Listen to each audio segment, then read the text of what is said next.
On assiste à une explosion du nombre d'agressions contre les élus locaux, contre le chauffeur de bus, contre la police, avec aujourd'hui une quarantaine de refus d'obtempérer qui sont relevés chaque jour, mais aussi contre le citoyen qui rappelle simplement la règle. On a tous en tête l'histoire malheureuse de cet homme qui a voulu rappeler que dans une laverie, il fallait porter un masque et qui a été roué de coups.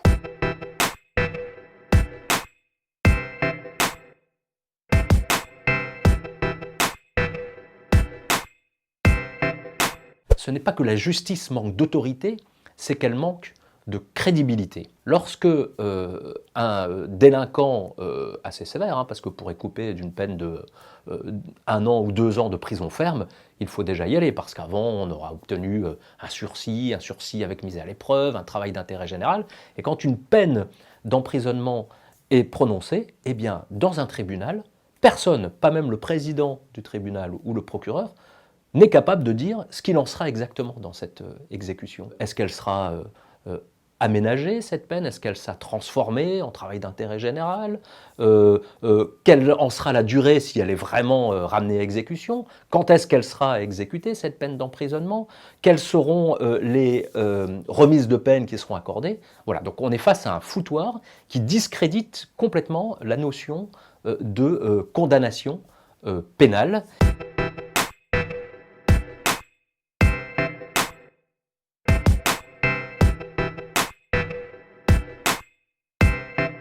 Je pense qu'il n'y a pas de sentiment d'insécurité sans faits qui tendent à nourrir ce sentiment d'insécurité. Prenons l'exemple du taux de réponse pénale.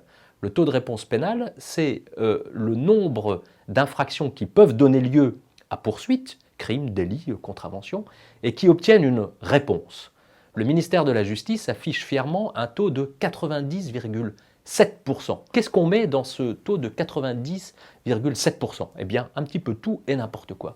Les vraies poursuites, c'est-à-dire les poursuites qui peuvent donner lieu à des condamnations, à des peines, mais aussi toutes les alternatives aux poursuites, comme par exemple le rappel à la loi. C'est tout simplement un officier de police ou un délégué du procureur, qui est souvent un gendarme à la retraite, qui vous convoque et qui vous dit « ce que vous avez fait n'est pas bien, n'y revenez plus ».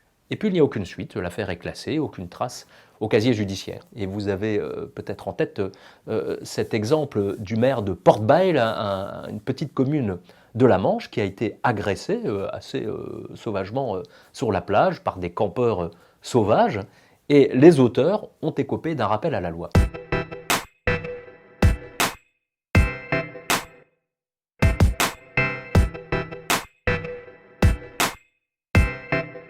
L'autorité, ça n'est pas seulement la sécurité, la justice, l'autorité judiciaire et celle de la police, c'est aussi l'autorité parentale et l'autorité des enseignants. Et là encore, c'est pas de vague. Cette intolérance à l'autorité, cette intolérance à la frustration, eh bien en criminologie, ça porte un nom, c'est la psychopathie. Ce qu'on aimerait, c'est que la justice, l'autorité judiciaire, est une réponse plus ciblée, plus fine, une meilleure connaissance aussi de ces nouveaux phénomènes de criminalité, pour qu'enfin elle puisse s'attaquer à cette petite frange de la population qui est minoritaire. Nous avons enquêté dans un certain nombre d'écoles où des faits de violence très graves commis parfois par des élèves jeunes, eh bien, sont étouffés et où visiblement les enseignants ont beaucoup de difficultés à obtenir des sanctions entre l'administration qui ne veut surtout pas de vagues et les familles qui, au lieu de réprimer leurs enfants violents, eh bien, ont plutôt tendance à les défendre. Et puis ce dossier se conclut par une longue interview de Jean-Pierre Chevènement, qui fut ministre de l'Intérieur, à qui l'on doit d'ailleurs le terme « sauvageon » qui est un petit peu repris et aujourd'hui transformé. Sa parole est rare, il publie un livre, nous en publions les bonnes feuilles et une longue interview, et sa conclusion est la suivante: on ne combat pas la violence avec de l'angélisme.